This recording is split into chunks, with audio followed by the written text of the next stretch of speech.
Ya, itu loh raksasa besar gitu loh.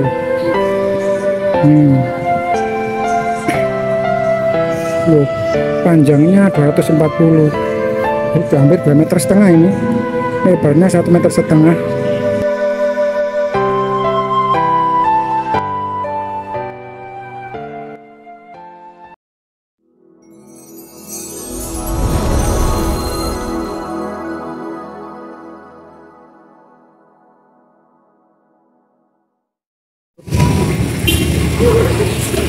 Assalamualaikum warahmatullahi wabarakatuh. Baiklah para pemirsa yang budiman, para subscriber YouTuber, siang agak sore ini saya berada tepat di depan Masjid Agung Lamongan.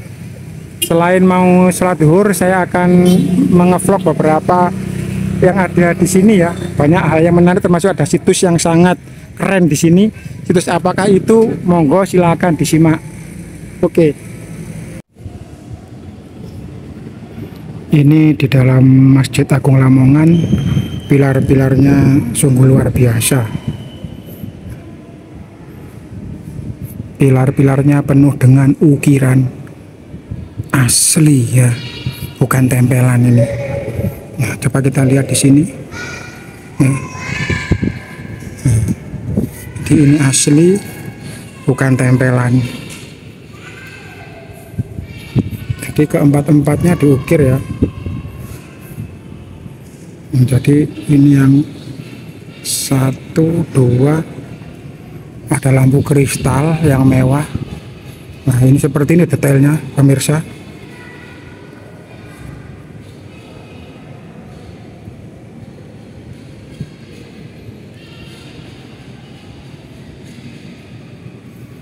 Nah seperti ini ya, full sampai atas, sampai di tanduk-tanduk itu baru berhenti ya, sampai di lampu-lampu atas itu.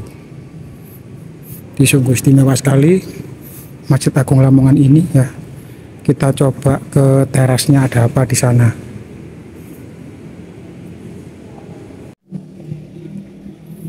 Itu beduknya luar biasa sekali. Wah, betul-betul luas ya. Ini yang terbaru ini. Nah ini Quran raksasa ini. Ya, itu loh raksasa besar gitu loh. Loh, panjangnya 240, itu hampir 2,5 meter ini, lebarnya 1,5 meter, beratnya 350 kilo ya. Bimakanu yasdifun ya. Wa huwallazi ja'ala lakum khalaifal ardi ya. Jadi betul-betul seperti itu ya. Ini gantangan ya. Gantangan ini. Masya Allah. Ini membuatnya berapa tahun ya? Nah, itu oh ini pembuatannya 2 tahun, tintanya 10 liter.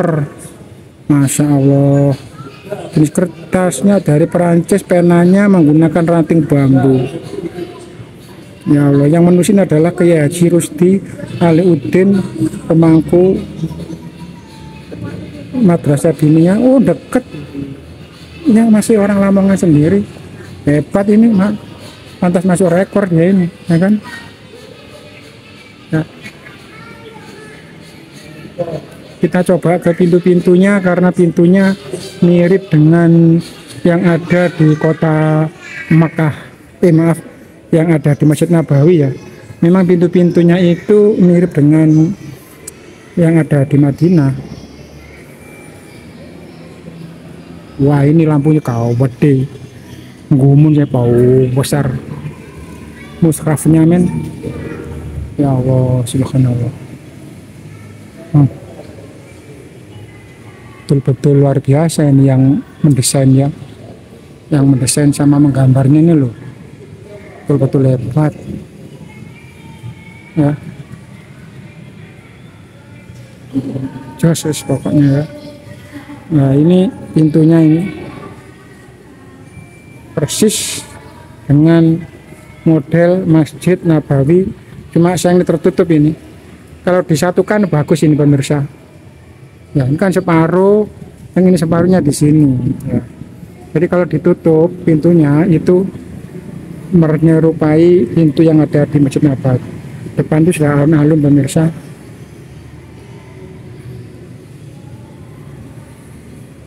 Ini yang motif bunga. Ini banyak gimana ya? Bisa berlobang-lobang seperti ini. Lobang-lobang.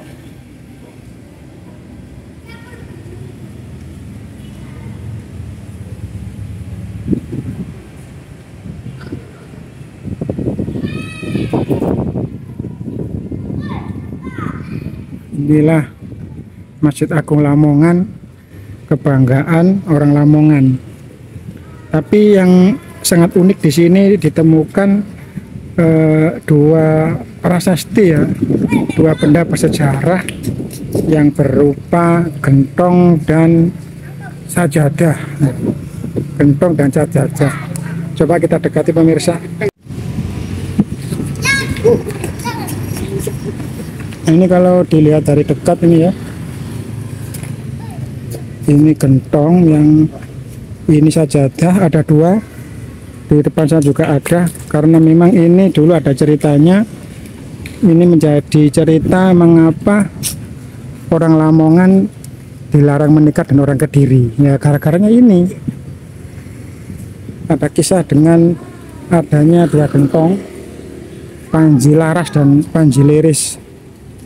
Gini pemirsa ceritanya, pada saat Adipati Lamongan yang bernama Raden Panji Puspakusumo itu mempunyai dua putra kembar yang bernama Panji Laras dan Panji Liris. Nah, keduanya ini dilamar oleh putri dari Raja Kediri yang bernama putri kembar ya, bernama siapa itu, Andansari dan Andanwangi kalau nggak salah ya. Tujuan dari Raja Kediri itu meminang kedua putra dari Lamongan supaya memperoleh kedudukan ketika akan menggempur kerajaan Singosari ya. Maaf, kerajaan Mojopahit. Di Raja Kediri itu ingin menghancurkan kerajaan Singosari terakhir. Akhirnya mereka mencari bantuan dengan cara melamar kedua putra kembarnya Lamongan. Nah, Lamongan karena waktu itu mohon maaf kan, adipatinya kan kerajaannya masih kecil ya. Nanti nolak itu takut diserang, nerima itu karena mereka beragama Hindu, sedangkan di sini Islam. Akhirnya menerima persyaratan dengan beberapa syarat ya. Mau anaknya Panji Liris dinikahkan dengan dua syarat. Yang pertama, kedua putrinya itu harus masuk Islam ya, yang masuk Islam. Dan yang kedua harus membawa gentong dan sajadah yang terbuat dari batu sebagai tanda ya. Akhirnya disanggupi, akhirnya kedua putrinya itu datang ke Lamongan dengan membawa dua gentong dan satu tikar batu yang dibawa. Cuma sayangnya pada saat itu Lamongan banjir ya, Kali Lamong banjir. Akhirnya ketika putri itu menyeberang menyingkap roknya. Akhirnya mohon maaf pemirsa, kelihatan bulu lebatnya dari Andansari itu, keduanya kelihatan. Akhirnya Panji Laras Liris tidak mau dinikahkan, akhirnya menolak. Akhirnya kedua putri itu malu, akhirnya bunuh diri. Dan akhirnya kerajaan Kediri pasukannya itu mau marah, diserang, akhirnya terjadi peperangan besar. Akhirnya Panji Laras Liris terbunuh, termasuk Pangeran Sabilan itu ya, pangeran yang sangat kuat itu juga gagal untuk menyelamatkan kedua putra kembar. Karena sudah terlanjur marah, pasukan Kediri itu merangsak ke kerajaan Lamongan karena putri mereka meninggal. Akhirnya sampai di Lamongan Raden Panji Kusumo juga meninggal. Nah, pada saat beliau sekarat itu beliau berpesan supaya orang Lamongan tidak boleh menikah dengan orang Kediri. Itu ceritanya seperti itu ya. Nah, dengan adanya sumpah itu makanya ada mitos bahwa orang Lamongan tidak boleh menikah dengan orang Kediri. Tapi kelihatannya mitos itu untuk saat ini sudah nggak berlaku ya. Tapi dulu sudah pernah berlaku dan sampai sekarang ada beberapa yang dilestarikan, yaitu tentang ketika sebuah pernikahan dan yang melamar itu adalah dari pihak perempuan, dan itu masih ada sampai sekarang, adatnya itu masih ada. Nah, seperti itu kira-kira pemirsa tentang apa itu situs atau monumen batu sajadah dan batu gentong yang ada di depan Masjid Lamongan yang sangat megah ini ya. Mungkin seperti itu aja dari kami. Pada kurang lebihnya saya mohon maaf. Saya akhiri. Assalamualaikum warahmatullahi wabarakatuh.